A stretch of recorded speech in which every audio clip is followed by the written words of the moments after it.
कभी कभी हम मुश्किल रास्ता सिर्फ इसलिए चुनते हैं क्योंकि हमें लगता है इंपॉर्टेंट चीजें पाने के लिए हमें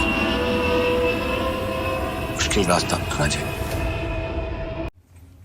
डायरेक्टर राजकुमार हिरानी की फिल्मों का टाइटल अजीबोगरीब जरूर होता है, जैसे पीके, थ्री इडियट्स और अब डंकी। मतलब टाइटल के लोग धज्जियां उड़ाने लगते हैं, पर जब थोड़ा सा झुक कर अंदर देखोगे कि कंटेंट कैसा है, तब बोले हुए शब्द वापस तो नहीं ले सकते, पर मुंह खोलने की हिम्मत ही नहीं कर सकते। खुद ब खुद ताला लग जाएगा और उसकी चाबी समंदर में खो जाएगी। अब ये सब हम इसलिए कह रहे हैं क्योंकि हिरानी की डंकी और उसका जो कंटेंट है उसे लेकर ऐसा कहा जा रहा है कि 10 साल तक आपको ये कहानी याद रहेगी। अभी कुछ ऐसी फिल्में भी आ रही हैं जो 1 महीने बाद याद भी नहीं रहती, और यहाँ 10 साल की बात हो रही है। मतलब किस तरह से मूवी दिल में बसने वाली है। मतलब डंकी के कंटेंट को लेकर मेकर्स इतना कॉन्फिडेंट है, पर एक्शन मूवी नहीं है, मास मसाला नहीं है, इसलिए इसे चुनौती है। बहुत सारे लोग सोचते हैं कि अब तो एक्शन और मास मसाला फिल्मों का ही ट्रेंड चल रहा है, तो कॉमेडी मूवी चलेगी नहीं। हाँ, वैसे भी एक्शन फिल्मों के कंपैरिजन में कुछ ही कॉमेडी फिल्में चल पाती हैं, और इसी वजह से साउथ से लेकर नॉर्थ में भी कुछ लोग सालार को काफ़ी ज़्यादा अप्रिशिएट कर रहे हैं।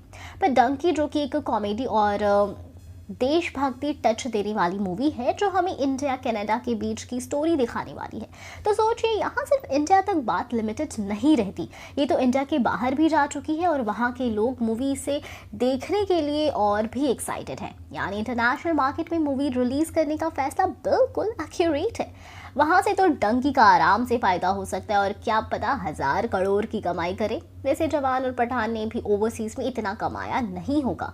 जवान ने ओवरसीज में 200 से 300 करोड़ रुपए कमाए, तो पठान ने 600 करोड़, पर डंकी इन दोनों का रिकॉर्ड तोड़ सकती है। हाँ, फॉरेन कंट्रीज में सालार की एडवांस बुकिंग दौड़ रही थी, पर इसका मतलब ये कभी नहीं हो सकता कि डंकी वहाँ पर फ्लॉप हो जाएगी।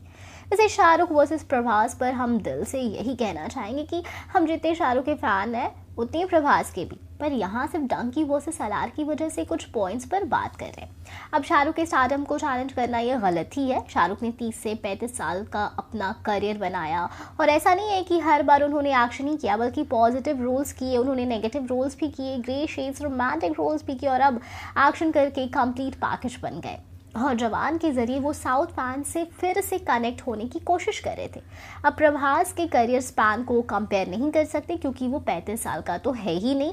और अगर हम प्रभास की हिंदी ऑडियंस के साथ कनेक्ट होने की बात करें, तो सिर्फ बाहुबली ऐसी मूवी थी जिसकी वजह से उन्हें आसानी हुई, और जब उन्होंने आदि पुरुष, राधे श्याम, साहू जैसी फिल्में की, तो 18-20 करोड़ तक की ओवरसीज कमाई नहीं कर पा रही थी।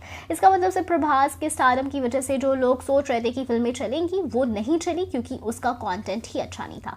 खैर, अब आप बताओ कितने एक्साइटेड हो इस मूवी को लेकर। हम फिर मिलेंगे एक नई वीडियो के साथ, तब तक खुश रहें एंड सेफ रहें। Bye bye.